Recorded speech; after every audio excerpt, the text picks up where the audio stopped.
En août 2015, on m'a élue dirigeante d'église. À l'époque, l'église avait quelques lettres de signalement à gérer. Mais je venais de commencer à travailler dans l'église et je ne m'étais encore jamais occupée de lettres de signalement. Je ne connaissais pas les principes de ces lettres et je ne savais pas comment les traiter. J'étais donc très nerveuse. Après ça, ma hiérarchie a nommé Wansing responsable des lettres de signalement. On m'a dit qu'elle avait la foi depuis près de 20 ans et qu'elle avait servi en tant que dirigeante. Et maintenant, on l'avait chargée de superviser les lettres de signalement. Je me suis dit, elle doit comprendre une grande partie de la vérité et avoir la réalité de la vérité. Elle va nous être d'une grande aide.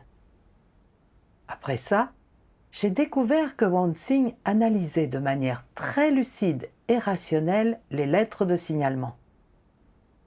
Non seulement elle était capable de résoudre les problèmes soulevés dans ces lettres, mais elle échangeait de manière pertinente sur la vérité du discernement à l'aide d'exemples concrets et trouvait des passages des paroles de Dieu adaptés pour répondre aux problèmes de chacun.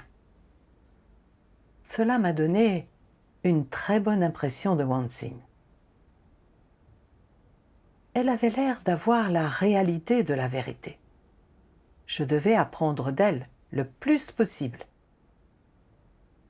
Ensuite, lors des réunions, Wansing a évoqué certaines lettres de signalement difficiles et nous a expliqué qu'elles n'avaient pas été traitées comme il le fallait et qu'elle allait rectifier les problèmes en utilisant les principes puis les résoudre. Au bout d'un moment, j'ai eu l'impression qu'aucun problème ne lui résistait. Inconsciemment, j'ai développé de l'admiration pour elle. Une autre fois, on a reçu une lettre de signalement concernant un problème très complexe. Mais Wansing a identifié le cœur du problème en quelques mots seulement et l'a vite résolu. Admirative, une sœur lui a dit « Aucun de nous n'a pu comprendre ce problème dans cette lettre. Même notre superviseuse, sœur Lin Han, n'a pas pu le résoudre. Mais un seul échange avec toi et hop, problème résolu. Tu es une experte. » Wansing, tout excité, a hoché la tête, appréciant manifestement ses louanges. Elle a même fait des commentaires critiques envers Lin Han. Je me rendais vaguement compte qu'elle s'auto-glorifiait et qu'elle rabaissait Lin Han. Mais ensuite, je me suis dit que tout ce qu'elle avait dit était vrai, et je n'y ai plus pensé. Au lieu de ça, je me suis dit que si j'arrivais à résoudre les problèmes des gens comme Wansing, à l'avenir, je pourrais certainement accomplir mon devoir correctement. Wansing ne parlait jamais des problèmes ou échecs rencontrés dans son devoir, de la corruption ou de la faiblesse dont elle avait fait preuve, ni de la façon dont elle avait cherché la vérité pour résoudre ses problèmes. Si bien qu'avec le temps, tout le monde s'est mis à l'admirer. J'ai aussi senti qu'en me réunissant avec Wansing, je pouvais mieux comprendre la vérité. Voulant résoudre les problèmes comme Wansing, j'allais à toutes les réunions auxquelles elle participait, pour voir comment elle analysait les lettres de signalement, quelles paroles de Dieu elle associait à l'état d'esprit des frères et sœurs, et comment elle échangeait. Je notais tout sur un papier. Après ça, lorsque je tenais une réunion avec des collègues, la plupart de ce que j'échangeais provenait de ce que j'avais appris de Wansing. En voyant que les collègues écoutaient mon échange attentivement et prenaient même des notes, je me suis dit que j'étais douée, tout comme Wansing, que les autres devaient être satisfaits de mon travail et que Dieu me louerait. Par la suite, j'ai de plus en plus compté sur Wansing. Face à des lettres de signalement difficiles ou à des problèmes avec les ouvriers qui traitaient ces lettres, je ne gardais pas le silence devant Dieu. Je le priais et cherchais la vérité. Je pensais que dès que Wansing viendrait échanger, tous mes problèmes seraient résolus. Petit à petit, Dieu perdait son statut dans mon cœur, et le statut de Wansing y occupait de plus en plus de place. Je comptais plus sur une personne que sur Dieu. Au fil du temps, j'ai commencé à avoir du mal à comprendre même le plus simple des problèmes dans le travail de l'Église. En réunion, j'étais incapable d'échanger sur l'illumination du Saint-Esprit. Et je ne parlais que de connaissances doctrinales. Je ne pouvais pas résoudre les problèmes d'entrée dans la vie des autres. J'avais l'impression que Dieu m'avait tourné le dos. Et j'en souffrais énormément. Mais à ce moment-là, je n'ai pas réfléchi sur moi-même.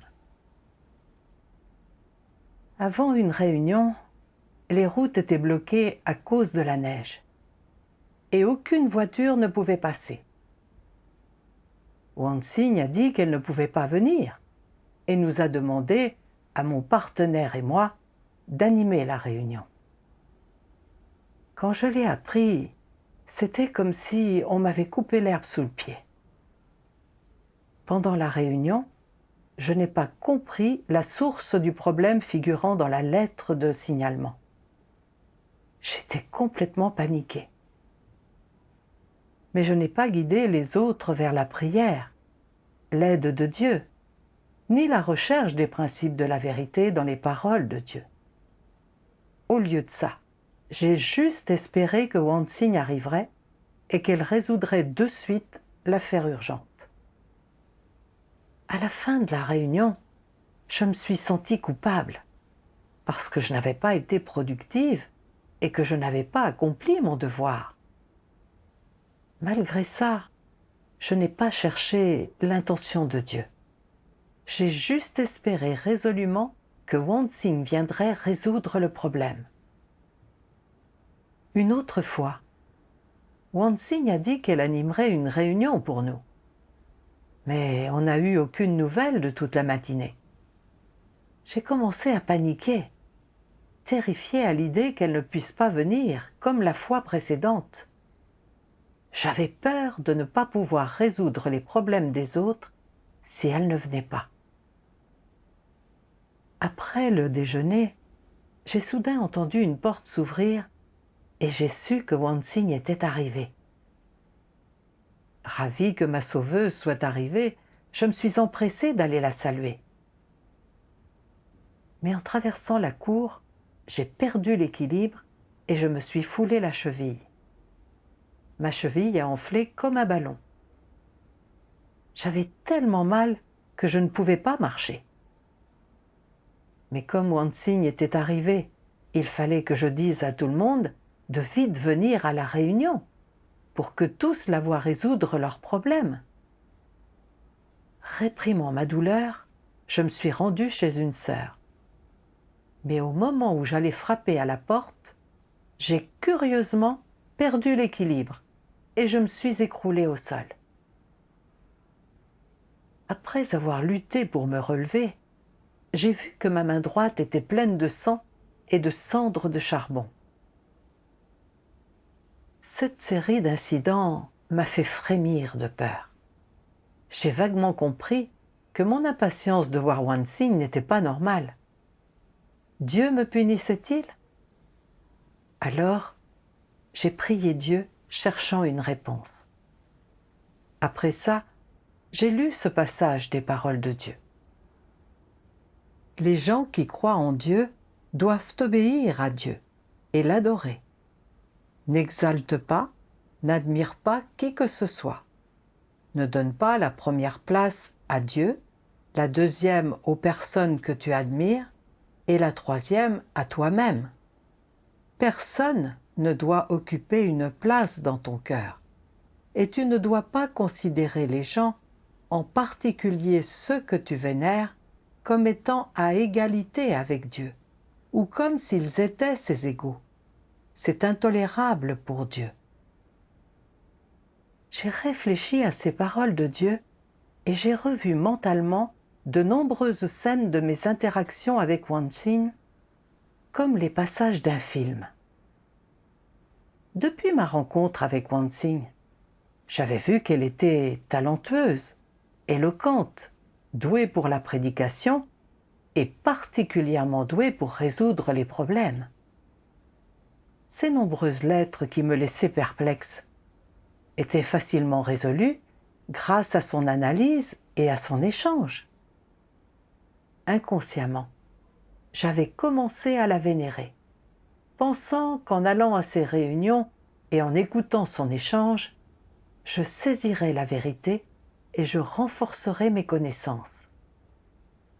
Ne pas aller à ces réunions signifiait perdre une occasion d'obtenir la vérité. J'ai commencé à préférer me réunir et échanger avec Wansin plutôt que prier Dieu et chercher la vérité. Je comptais totalement sur Wansin, et en cas de problème, je ne priais pas Dieu et ne cherchais pas la vérité. J'attendais juste qu'elle vienne échanger et résoudre le problème. Quand les routes étaient bloquées et qu'elle ne pouvait pas venir, j'avais l'impression qu'on ne pouvait pas faire le travail sans elle. Plus je réfléchissais, plus j'étais horrifiée. Les croyants doivent vénérer Dieu par-dessus tout. Nous devons le vénérer et l'admirer. Personne ne doit avoir de place dans notre cœur. Mais je n'avais pas de place dans mon cœur pour Dieu. Au lieu de ça, j'exaltais quelqu'un que je vénérais et j'en faisais une idole. Même si je croyais en Dieu, je vénérais une personne et j'avais offensé le tempérament de Dieu sans m'en apercevoir. Cette situation était un rappel pour moi et une forme de protection. J'ai vite prié Dieu et j'ai été prête à me repentir. Après ça, j'ai regardé une vidéo de lecture des paroles de Dieu. Dieu Tout-Puissant dit : quel que soit le niveau d'un dirigeant ou d'un ouvrier, si vous les adorez pour leur compréhension de la vérité et pour leurs dons, et que vous croyez qu'ils possèdent la vérité et peuvent vous aider, et si vous les vénérez et dépendez d'eux en toutes choses, et que vous essayez d'atteindre le statut à travers cela, alors, en fin de compte, tout cela n'aboutira à rien, parce que le point de départ est intrinsèquement mauvais. Quel que soit le nombre de vérités que l'on peut comprendre, personne ne peut se tenir à la place de Christ, et quels que soient les dons que l'on possède, cela ne signifie pas que l'on possède la vérité. Et donc, ceux qui adorent, vénèrent et suivent des gens seront finalement tous chassés, ils seront tous condamnés. Quand les gens croient en Dieu, ils ne peuvent que vénérer et suivre Dieu. Indépendamment de leur rang dans la hiérarchie, les dirigeants restent des gens ordinaires. Si tu les considères comme tes supérieurs immédiats, si tu as le sentiment qu'ils te sont supérieurs, qu'ils sont plus compétents que toi et qu'ils doivent te diriger, qu'ils sont à tous égards au-dessus de tous les autres, alors c'est erroné. C'est ton fantasme. Et quelles sont les conséquences provoquées par ce fantasme ? Ce fantasme, cette compréhension faussée, te conduira inconsciemment à évaluer tes dirigeants à l'aune d'exigences qui ne sont pas conformes à la réalité. En même temps, sans le savoir, tu seras aussi profondément attiré par leur élégance, leurs dons et leurs talents, si bien que très vite, tu les vénéreras et ils seront devenus tes dieux. Ce chemin, depuis le moment où il commence à devenir ton modèle, l'objet de ta vénération, jusqu'au moment où tu deviens l'un de leurs adeptes, est un chemin qui t'éloignera de Dieu sans que tu en aies conscience. Certains admirent ceux qui peuvent prêcher un profond sermon ou sont de bons orateurs et envient ceux qui en imposent dans leurs sermons. Est-ce la perception juste à avoir ? Est-il juste de rechercher un tel objectif ? Non. Alors, qu'est-ce qui est juste ? Quel genre de personne dois-tu chercher à devenir ? Quelqu'un qui garde la tête baissée et accomplit son devoir les pieds sur terre, qui se comporte et agit de manière terre à terre. C'est vrai. Tu dois te comporter et agir de manière terre à terre, en ne t'écartant en aucun cas de la prière ni des paroles de Dieu. Viens souvent devant Dieu et aie un vrai échange avec lui. Ce sont les fondements de la croyance en Dieu. À travers ces paroles de Dieu, j'ai appris que lorsque l'on croyait en Dieu, on devait souvent se présenter devant lui. Dans toute chose, nous devons prier Dieu, chercher la vérité, remplir des devoirs selon ses exigences, le vénérer par-dessus tout et ne jamais vénérer une personne. Quels que soient les talents des gens, leur prouesse au travail et leur capacité à résoudre les problèmes, tout cela est un don de Dieu. C'est grâce à l'illumination de Dieu que les gens échangent de manière pertinente. Et si leur échange indique clairement un chemin, c'est parce qu'ils s'accordent avec les paroles de Dieu et la vérité. Je peux réfléchir avec eux sur mes incompréhensions et apprendre de leurs points forts. Mais ils auront beau échanger avec brio. À terme, je dois considérer que ça vient de Dieu et ne pas vénérer de simples individus. Après ça, j'ai pratiqué conformément aux paroles de Dieu et j'ai arrêté de compter exclusivement sur OneSing. Quand j'avais des problèmes, je priais Dieu et cherchais les principes de la vérité pertinents dans les paroles de Dieu. Parfois, si je ne comprenais pas quelque chose, je demandais à OneSing, mais je me taisais délibérément devant Dieu et me concentrais sur les aspects de la vérité sur lesquels elle avait échangé, au lieu de l'admirer purement et simplement.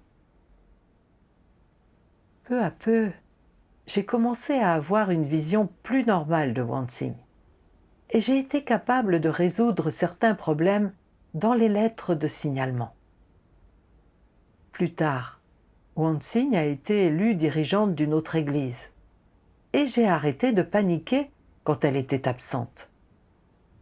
Pendant les réunions, face à des problèmes difficiles à résoudre, je priais et me tournais vers Dieu avec les autres, et je trouvais un chemin de pratique à travers ses paroles. C'est seulement quand je ne pouvais pas résoudre un problème que je demandais à un dirigeant ou à quelqu'un qui comprenait la vérité. Nos problèmes ont peu à peu été résolus et j'en suis sortie grandie. Peu après ça, un supérieur m'a écrit pour me dire que OneSing se fiait à son talent dans le travail et ne cherchait pas la vérité. Elle frimait et s'autoglorifiait toujours pour que les autres l'admirent et la vénèrent. Elle n'acceptait pas d'être traitée et ne réfléchissait pas sur elle-même. Elle avait été exposée pour avoir suivi le chemin d'un antéchrist et avait été renvoyée car elle était considérée comme une fausse dirigeante. Cela a eu un profond impact sur moi. Quand j'étais avec OneSing, elle avait déjà ce comportement. Elle ne parlait jamais de sa corruption dans son devoir, ni des échecs qu'elle avait subis. Elle ne faisait que parler de ses réussites, comme s'il n'y avait aucun problème qu'elle ne puisse résoudre. Résultat, Tout le monde l'admirait et la vénérait. Plus tard, j'ai lu ce passage des paroles de Dieu. Certaines personnes utilisent leur statut pour se rendre témoignage, pour se glorifier et pour rivaliser avec Dieu pour les personnes et le statut. Par divers moyens et mesures, ils font en sorte que les gens les adorent, essayant constamment de les gagner et de les diriger. Certains trompent même les gens intentionnellement, les incitant à les prendre pour Dieu, afin d'être traités comme tels. Ils ne diraient jamais aux gens qu'ils ont été corrompus, qu'ils sont trop corrompus et arrogants, qu'il ne faut pas les adorer, que peu importe leur réussite, elle est entièrement due à l'exaltation de Dieu, et qu'ils ne font que ce qui leur incombe de toute façon. Pourquoi ne disent-ils pas tout cela? Parce qu'ils ont profondément peur de perdre leur place dans le cœur des gens. C'est la raison pour laquelle ces gens ne louent jamais Dieu et ne lui rendent jamais témoignage. En observant Wansing à la lumière des paroles de Dieu, j'ai pu mieux la cerner. Elle échangeait souvent sur sa façon de chercher la vérité, en cas de difficulté, de gérer facilement toutes les lettres difficiles et d'aider les autres à résoudre leurs problèmes. Mais elle parlait rarement de ses propres défauts et insuffisances et ne se confiait pas sur sa corruption et ses faiblesses. Elle n'avait jamais parlé d'un problème ou d'une lettre qu'elle avait mal jugée ou avait été incapable de comprendre, et du fait que ça avait révélé ses faiblesses. Elle n'avait également jamais parlé de problèmes qu'elle ne comprenait pas, de gens qui l'avaient aidée, et des aspects de la vérité qu'elle avait compris grâce à ça. Elle laissait seulement les gens voir son faux visage parfait. Quand nous la vénérions et la louions, elle n'échangeait pas avec nous sur le fait qu'il ne fallait pas vénérer de simples individus. Elle avait juste l'air d'apprécier et d'y prendre plaisir. En discernant son comportement à la lumière des paroles de Dieu, j'ai compris qu'elle ne comptait que sur son talent dans son travail et dans la prédication. Elle ne louait jamais Dieu, ni ne témoignait de Dieu, et ne faisait que frimer pour duper les autres, si bien que personne ne voyait sa corruption ni ses faiblesses, et que tout le monde la vénérait et la suivait. Elle agissait ainsi pour gagner le cœur des gens. C'était vraiment traître et malveillant. Non seulement je n'avais pas cerné son comportement, mais j'admirais son talent, son expertise et sa capacité à résoudre les problèmes. Je pensais qu'elle comprenait la vérité et qu'elle avait la réalité de la vérité. Alors je la vénérais. J'étais tellement aveugle. Après ça, j'ai regardé une vidéo de lecture des paroles de Dieu. Dieu Tout-Puissant dit : certaines personnes sont souvent trompées par ceux qui semblent spirituels, nobles, admirables et grands. Quant aux personnes qui peuvent parler de lettres et de doctrine avec éloquence, et dont le discours et les actions semblent dignes d'admiration, ceux qu'ils trompent ne se sont jamais arrêtés à l'essence de leurs actions, aux principes qui fondent leurs actes, au but qu'elles poursuivent. En outre, ils n'ont jamais cherché à savoir si ces personnes se soumettent vraiment à Dieu, n'ont jamais déterminé non plus si, oui ou non, elles craignent Dieu et s'éloignent du mal authentiquement. Ils n'ont jamais discerné l'essence de l'humanité de ces personnes. Au contraire, depuis le moment de la première rencontre avec elles, peu à peu, ils en viennent à admirer ces personnes, à les vénérer, et à la fin, ces personnes deviennent leurs idoles. Indépendamment du fait que les gens prêtent attention aux questions superficielles ou profondes, aux lettres et aux doctrines ou à la réalité, les gens n'adhèrent pas à ce à quoi ils devraient adhérer le plus, et ils ne connaissent pas non plus ce qu'ils devraient connaître le plus. La raison en est que les gens n'aiment pas du tout la vérité. De ce fait, ils ne sont pas prêts à consacrer de temps ni d'efforts à la recherche et à la pratique des principes qui se trouvent dans les déclarations de Dieu. À la place, ils préfèrent utiliser des raccourcis et résumer ce qu'ils perçoivent comme une bonne pratique et un bon comportement, et savent que c'est ainsi. Ce résumé devient alors leur propre but qu'ils comprennent comme la vérité à pratiquer. La conséquence directe en est que les gens utilisent un bon comportement humain comme un substitut à la mise en pratique de la vérité, ce qui satisfait également leur désir de s'attirer les faveurs de Dieu. Ces gens ensuite se sentent autorisés à composer avec la vérité et aussi à raisonner avec Dieu et à le concurrencer. En même temps, sans aucun scrupule, ces gens mettent Dieu de côté et le remplacent par les idoles qu'ils admirent. J'ai vu, à travers ces paroles de Dieu, que durant toutes ces années de foi, j'avais toujours eu cette idée erronée. Je pensais que les gens intelligents et talentueux, qui travaillaient bien, prêchaient bien et pouvaient résoudre les problèmes, comprenaient naturellement la vérité et la réalité de la vérité. J'ai réalisé que je ne savais pas du tout ce qu'était la réalité de la vérité.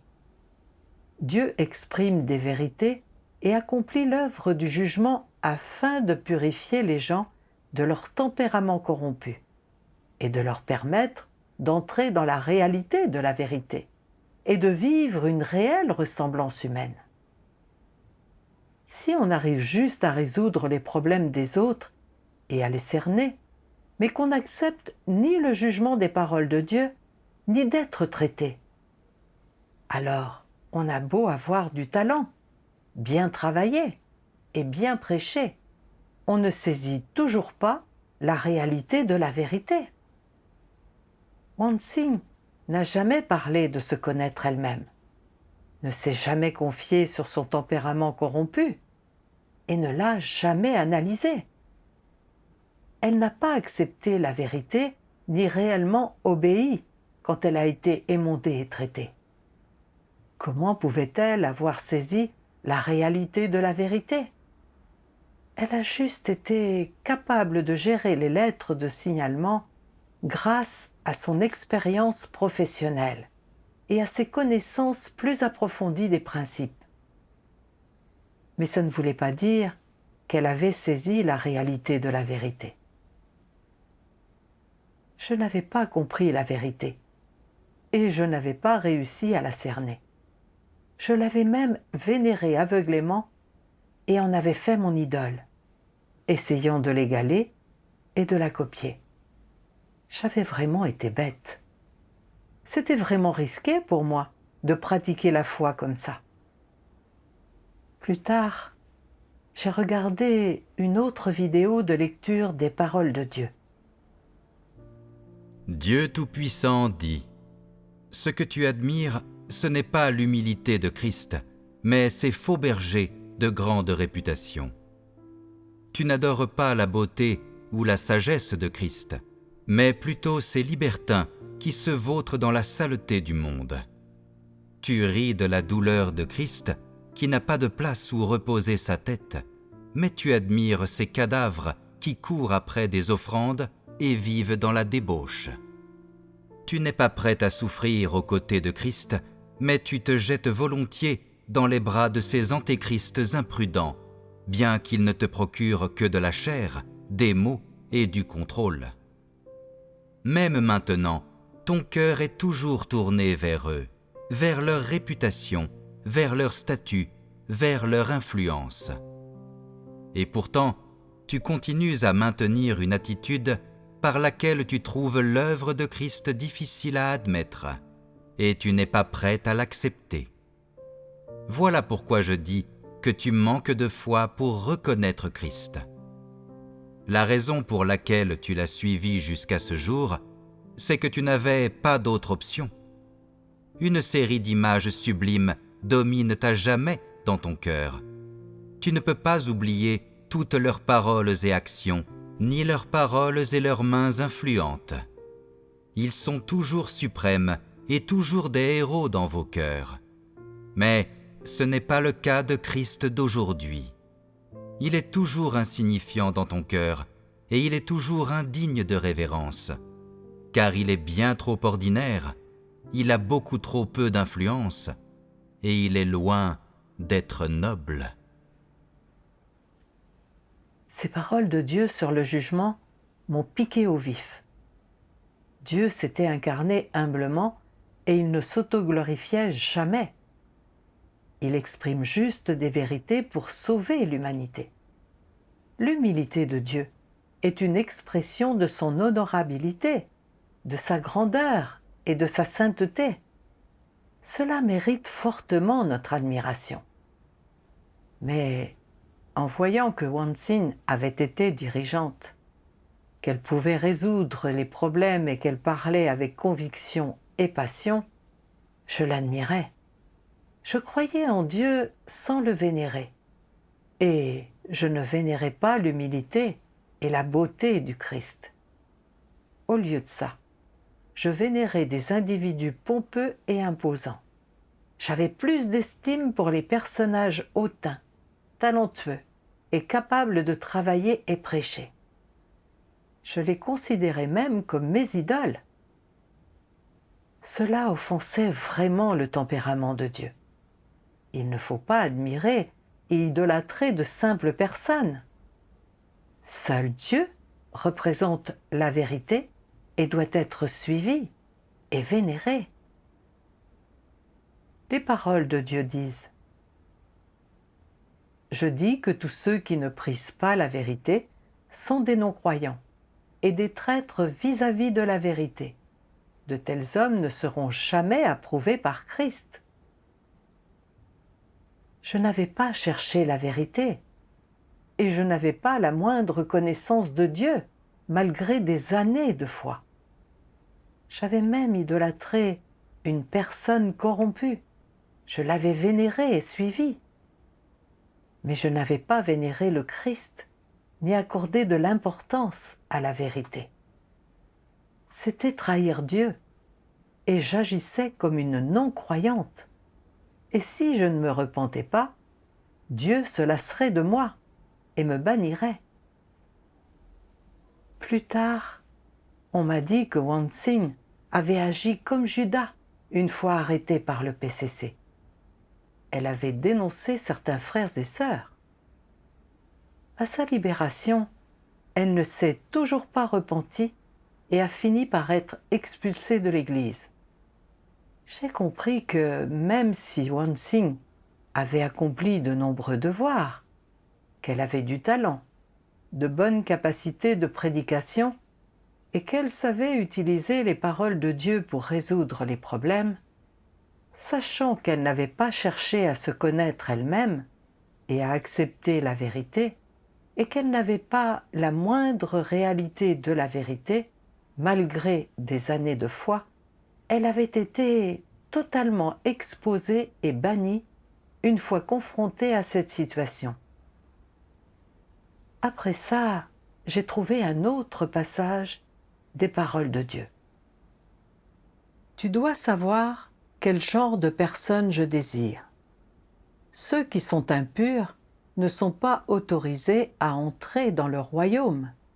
Ceux qui sont impurs ne sont pas autorisés à souiller la terre sainte. Bien que tu aies peut-être beaucoup travaillé, et ce pendant de nombreuses années, à la fin, si tu es toujours déplorablement dégoûtant, alors il sera intolérable pour la loi du ciel que tu veuilles entrer dans mon royaume. Depuis la fondation du monde jusqu'à ce jour, je n'ai jamais offert un accès facile à mon royaume, à ceux qui cherchent à s'attirer mes faveurs. C'est une loi céleste et personne ne peut la transgresser. Tu dois chercher la vie. Aujourd'hui, ceux qui seront rendus parfaits sont comme Pierre. Ce sont ceux qui cherchent les changements dans leur propre tempérament et sont désireux de rendre témoignage à Dieu et d'accomplir leur devoir en tant que créatures de Dieu. Seuls ceux-là seront rendus parfaits. Si tu ne penses qu'aux récompenses et ne cherches pas à changer ton propre tempérament de vie, alors tous tes efforts seront vains. C'est une vérité immuable. Ces paroles de Dieu stipulent que l'on n'obtient pas le salut en fonction de son talent, de la quantité de travail accompli ou du nombre de prédications, mais plutôt en fonction de sa volonté de chercher la vérité, de sa capacité à accepter et à obéir au jugement des paroles de Dieu et à réussir à changer son tempérament de vie. Dans sa foi, Pierre glorifiait Dieu et cherchait la vérité dans tout. Il considérait qu'atteindre la vérité et la vie était au-dessus de tout. Alors, même s'il n'a pas œuvré autant que Paul, après avoir connu le jugement de Dieu, il a pu être obéissant jusqu'à la mort. Et finalement, il a témoigné de Dieu et a obtenu son éloge. À partir du chemin emprunté par Pierre, j'ai trouvé un chemin de pratique. Je n'admirerai plus les gens talentueux et ne chercherai plus à être comme eux. À la place, j'étais déterminée à chercher sérieusement la vérité, à pratiquer les paroles de Dieu et à accomplir mon devoir comme un être créé. Seul ce chemin était le bon. Après ça, en faisant mon devoir, je n'avais qu'un seul but, me fier à Dieu et chercher les principes de la vérité. Quand je rencontrais des gens talentueux, capables de prêcher, j'essayais délibérément de les voir sous un angle approprié. Lorsque leur échange avait l'illumination du Saint-Esprit, je considérais que ça venait de Dieu. Lorsque leurs idées étaient conformes aux principes, je les acceptais et leur obéissais. Si elles n'étaient pas conformes aux principes, je ne les écoutais pas aveuglément, mais je préférais chercher la vérité avec eux. Après avoir pratiqué ainsi pendant un certain temps, je me suis sentie plus libre et plus à l'aise. Dans mon devoir, j'étais aussi capable d'identifier des chemins de pratique et d'obtenir des résultats. Dieu soit loué.